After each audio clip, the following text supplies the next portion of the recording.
Bienvenue dans Face à Face. Ce soir, nous accueillons David Riemann. Bonsoir. Bonsoir.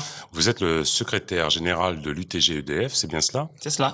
Et vous avez défrayé la chronique à partir du mois de septembre dernier en entamant une grève très très longue, certains diraient historique, pour au final obtenir. Ce que nous avons obtenu. Alors, dites-nous. Un certain nombre d'emplois tout de suite, donc une dizaine.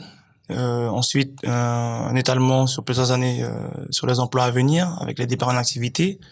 On a validé le principe du 1 pour 1, donc un départ, un recrutement. Donc, dès qu'il y a un départ à la retraite, par exemple, il y a un recrutement, ça voilà. c'est sûr. C'est sûr, ça c'est validé, c'est acté. À un moment, pardonnez-moi de vous interrompre, mais vous avez découvert un document qui prévoyait l'embauche de 78 personnes, et vous avez dit, il nous faut ces 78 personnes. En fait, non. On ne lâchera rien, et vous avez finalement obtenu 8 personnes. Alors, donc, en gros, vous nous avez embêtés pendant 5 semaines pour 8 personnes? Oui, mais c'est déjà un bon début. On a commencé par 8, donc nous continuerons le combat pour avoir d'autres, dans le sens où les 70 postes, 78 emplois vacants, sont là, sont budgétés, mais il n'y a personne dedans. Alors, pourquoi il y a personne dedans? Mais c'est la politique de l'entreprise aujourd'hui. Vous avez bien remarqué que dans les grandes boîtes, on est au maximum de dégraisser le mammouth. Donc, moins de personnes à payer tous les mois. Sauf qu'aujourd'hui, avec la croissance qu'a la Guyane en matière démographique, on commence à ne pas pouvoir répondre à la demande de la clientèle. Donc, non seulement on a besoin du personnel pour faire ce qu'il y a à faire sur le territoire, mais je rappellerai aussi qu'on a un gros déficit en matière de moyens de production. Alors justement, on va en parler. On sait quand est-ce que Dégrade des Cannes va fermer.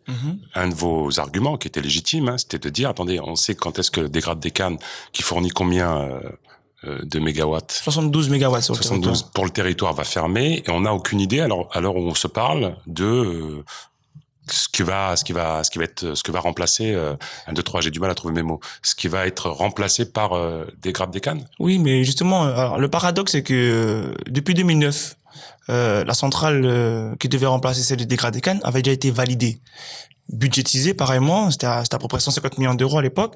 Et le problème, c'était que les sphères qu'il y a au niveau de la SARA à Dégrade des Cannes posaient problème. Donc par rapport à cela, la préfecture a émis un document qui s'appelle la PPRT, tout ce qui est pour les risques technologiques. Donc par rapport à cela, les travaux n'ont pas démarré, bloqués.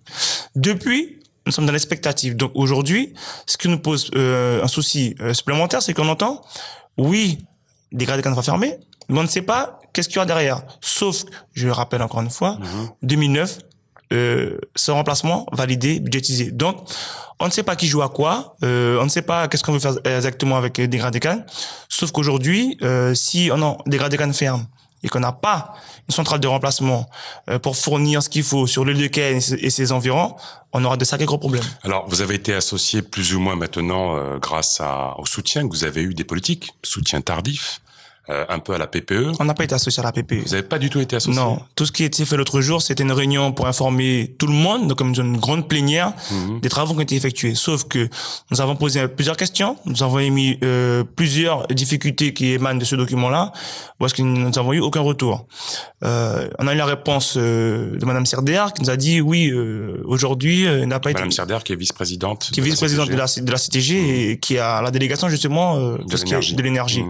Elle a répondu que nous ne sommes pas là pour prendre des questions, c'était pas prévu ce jour-là. Bon, nous sommes restés un peu étonnés.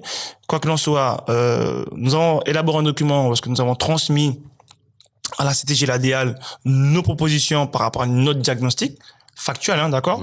On attend le retour parce qu'aujourd'hui, ce qui est proposé, par exemple, pour remplacement de Dégrade des Cannes, c'est une centrale de 80 mégawatts plus 40 mégawatts en secours. Nous, ce qu'on leur dit aujourd'hui, celle qui avait été validée en 2009, c'était déjà 90 mégawatts. En 89.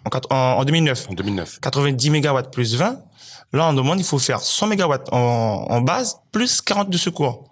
Parce que la demande ne fait que croître. Donc, préparons déjà aussi un peu l'avenir. Alors, le mix énergétique, qu'est-ce que vous en pensez? Mais on y est déjà. La Guyane, on le rappelle, est un excellent élève en la matière. Aujourd'hui, la production annuelle de la Guyane varie entre 60 et 70% d'énergie renouvelable. En Guyane, ces deux énergies sont en priorité le solaire et l'hydraulique. Donc, en gros, la Guyane a de leçons de recevoir de personne à ce niveau-là. Personne. Il n'y a aucune autre région de France qui a ce niveau-là en matière de mix énergétique. Très bien. D'accord? Alors, revenons un petit peu à la grève. Qu'est-ce que vous prévoyez en cas de difficulté nouvelle comme autre forme d'action? Parce que cette grève, finalement, elle n'a pas été populaire. Vous avez appelé à une marche. Cette marche n'a pas été suivie. Si. Vous n'avez pas été soutenu par les autres organisations syndicales. Mais Qu'est-ce qu'il faudrait pour vous, pour sensibiliser la population, tout en évitant que cette population vous en veuille de subir les préjudices de la grève? Quoi qu'il en soit, quoi qu'on puisse faire, la population, une frange de la population va nous en vouloir parce que on va déranger leur quotidien. À savoir, quand vous savez, il y a des soucis sur le réseau, vous dérangez le quotidien des personnes. Ça, nous le comprenons tout à fait. Ce n'est pas un problème pour nous. Sauf qu'aujourd'hui, nous mettons en exergue des gros problèmes qu'on a sur le territoire. Aujourd'hui, on nous dit effectivement que vous aviez raison. Moi, ça me fait pas plaisir d'entendre que j'avais raison. On aurait pu éviter cela depuis des années déjà. Sauf que les personnes qui doivent prendre les décisions ne les prennent pas. Maintenant, ce que nous avons prévu, c'est quoi? C'est dans les semaines à venir, nous allons mettre en place une conférence débat public. Parce qu'on va inviter toutes les personnes de la société civile, politique, professionnelle à venir entendre et débattre avec nous sur la situation énergétique de la Guyane. Derrière ça, si demain, pour X raisons, on devait à nouveau à se mobiliser par rapport à des difficultés, on le fera. Pas de problème, vous le ferez. On le fera. D'accord. Vous êtes révélé au travers de ce conflit, vous avez été très médiatisé. Est-ce que vous avez eu des sollicitations de la part des candidats à la CTG? Oui. Et pourquoi vous n'y avez pas répondu? Comme j'aime si bien dire, il faut apprendre à marcher avant de vouloir courir. D'accord. Donc je suis pour l'instant dans mon combat syndical.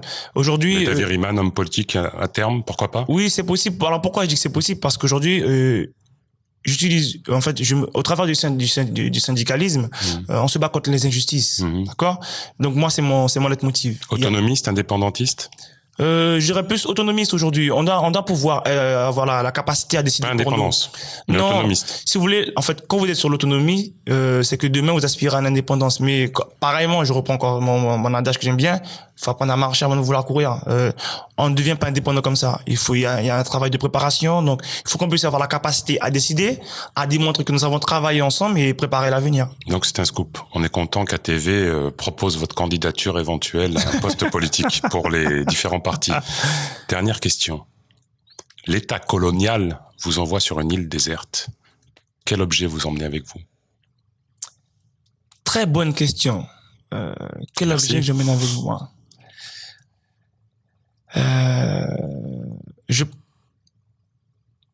Je pense que j'emmènerais un cahier et un stylo. Pour écrire vos mémoires? Exactement. Merci beaucoup, monsieur David Riemann, d'avoir participé à cette émission. Merci d'avoir suivi cette émission. À bientôt sur ATV Guyane. Merci à vous.